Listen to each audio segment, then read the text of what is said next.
Hello and welcome to the Footy Mailbag. My name is Damo and my wonderful co-host Clarky is also here. How are we doing, folks? You're listening to the Footy Mailbag on our new podcast feed. So, assuming I've done it correctly, you can now follow us on iTunes, Spotify, wherever you consume your podcasts. Let us know if it's not available on your preferred platform, and we'll try and get that sorted before we start our preseason episodes. Now, Clarky, grand final is on Saturday. It certainly is. Collingwood against Brisbane. They'll face off at the MCG on the last day in September for Premiership glory. Can't relate, sorry. Clarky, what is your tip for the game and who is your Norm Smith medalist? And what do Collingwood have to do to win and what do Brisbane have to do to win?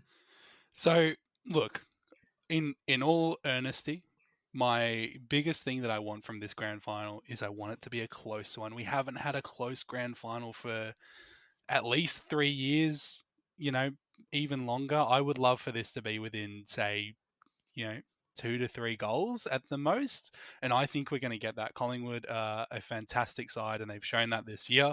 Despite any misgivings that anyone might have about the fans behind it, Collingwood have earned their spot. And I think the same can be said for Brisbane.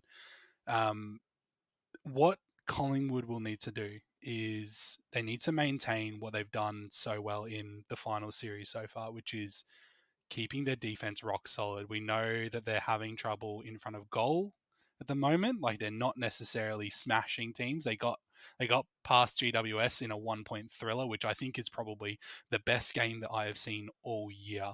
I loved every moment of that game, even if I was on the GWS train. And as we've seen historically, defenses win premierships. Melbourne 2021, good defense, managed to get ahead. Yes, we managed to get on the scoreboard as well, but what really holds it up is preventing the other team from scoring. And Brisbane are an absolute powerhouse in front of goal. Joe Danaher, Charlie Cameron, Eric Hipwood. They've got Cam Rayner. They've got weapons in the front. So my early tip is probably going to be Collingwood, and I've probably said about maybe 8 points in it. That's going to be my big prediction. How about yourself, Damo? I'm going with Brisbane by 11 points. That's a good tight one. I can see that happening as well. Yeah, and I think I think what Brisbane have to do to win is Collingwood are good at holding the ball up, but Brisbane are good at moving the ball forward at all costs. Yeah. I think they just need to play their natural game that has been so successful during the season and not think too much about what Collingwood has changed since the last time they played. Collingwood will have tweaked things from the last time they met, but I think the way Brisbane play is fast, exciting, high scoring, and they can't let themselves go into their shell when Collingwood try and start to hold it up. So that will bring in players like Gideon Coleman, Darcy Wilmot, almost said Darcy Fort, Darcy Wilmot, all of their running players off half back to try and meet the ball as best they can whenever it's going into the Collingwood forward line.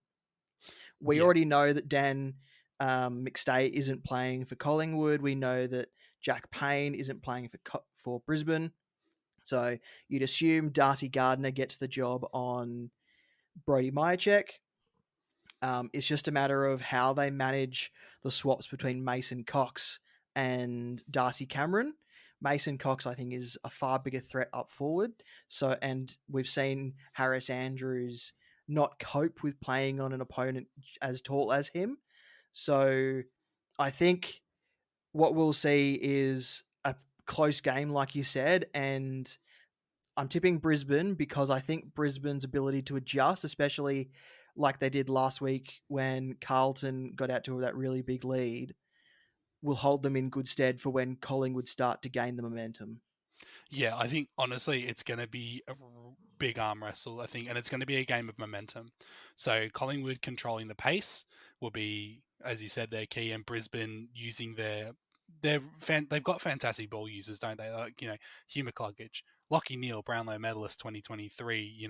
Even Cam Rayner's pretty good around the ball. You've got Josh Dunkley in there, who I think, you know, just just to bring in the Brownlow too, I think probably polled a little bit less than he deserved. I think he's had a stellar year at Brisbane and has been a really key part of them exploiting out. Imagine if Ashcroft was playing. I think that would be a whole other ball game and a whole new threat. So Just to bring in Will Ashcroft, how do you feel about the Premiership medallions only going to the players that actually play? So I know in the NBA, the team that actually plays gets a ring, and the reserves, or whatever you want to call them, get a smaller, probably more symbolic sort of thing, but they all get rings. The same as in the NFL and a lot of American leagues, a lot of American sports, and I think it's time that if a player has played at least one game during the season for that club, they deserve to have maybe not a premiership medallion, but some sort of recognition in that form.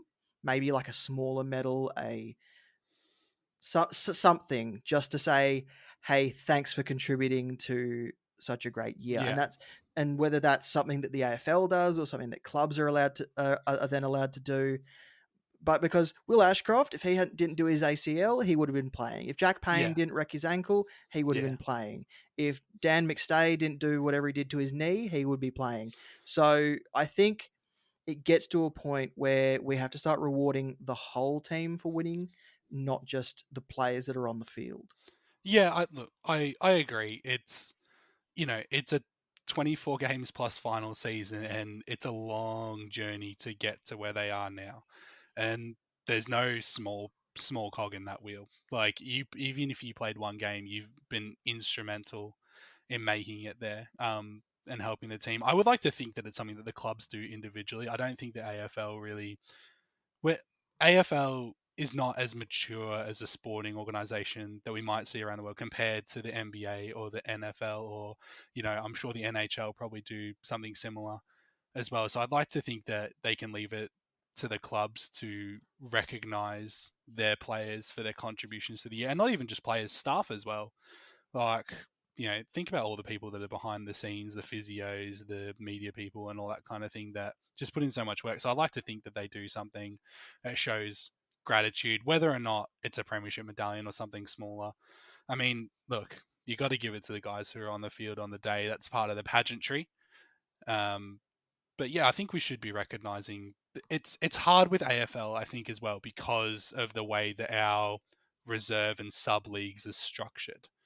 There's not really unification between Sandfeld, VFL, Waffle, NEFL, and all that kind of thing. And you've got AFL level players who are running through that at times throughout the season. I mean, Gold Coast Suns, VFL premiers for 2023 as well, which is good for them.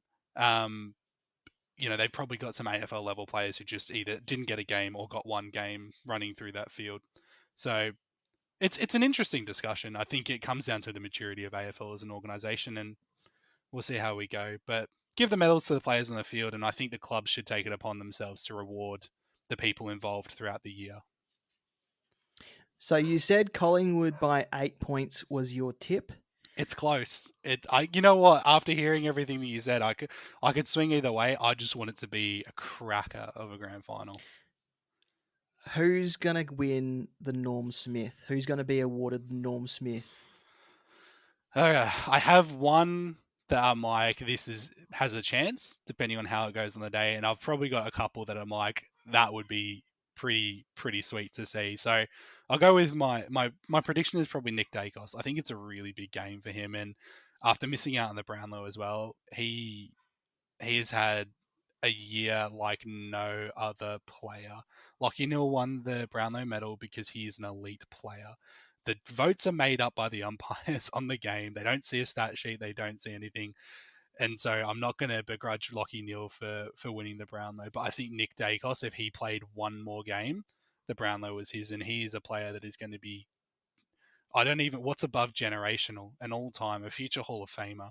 So I'd love to see him get a Norm Smith, but I suppose depending on the result as well, winning a Norm Smith in a losing grand final isn't necessarily the same honour. So we'll see how that goes. But there are other guys like, Bobby Hill, Charlie Cameron. Maybe Charlie Cameron can kick 12, get him a Norm Smith and get him there.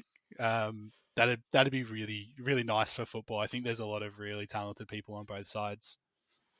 If Charlie kicks 12, I think Brisbane will win by more than a few points. They'll win by 12. I tipped Brisbane, so my Norm Smith medalist tip has come from Brisbane. And I've said it all final series. Cam Rayner was made to play finals. And I think that if Brisbane get up, he will have a huge part in that. So I think that Cam Rayner will be the Norm Smith medalist if Brisbane win. But this year has been so unpredictable that I wouldn't be surprised if the losing team does win the Norm Smith medal. You know what? Cam Rayner, I think, is a great shout as well, because look at the trajectory of his career. I think selected number 1 in the 2017 draft, and there were many years that were injury plagued, he just wasn't quite up to it, and things. He did his ACL. He only returned like 12 months ago from an ACL. Exactly, and I think would be so good for someone like him to really. There's been I think, I'm not necessarily within the Brisbane sphere, but I think there are people who will probably say, Cam Rayner, was he really worth a pick 1? And we always talk about the failures of a number 1 pick, but that'll be a really great success story for him. So I think, he's definitely in with a shout.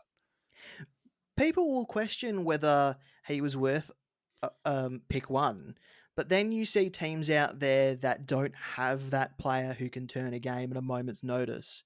So I think for his ability to be able to do that is worth pick 1 alone, especially because he can change the momentum of a game just by having the ball 2 or 3 times. Yeah, absolutely. He's electric in that sense. So just to sum it up, Clarky, you've said Collingwood by 8 and Nick Dacos for the Norm Smith. And I've gone Brisbane by 11, Cam Rayner for the Norm Smith. That's all from us until the pre-season. You'll hear more from us when the team picker gets released. But for now, you've been listening to the Footy Mailbag on our new podcast feed. Follow us on iTunes, Spotify, wherever you consume your podcasts. And let us know if it's not available on your preferred platform, and we will try and get that sorted before those episodes start getting released. That's it. The preseason is not just for AFLM players, it's for AFL content creators. We want to get this all ironed out so we can bring you the best content in 2024 as we progress through this journey that we're all so grateful that you've come along with us on. That's it. We'll talk next time.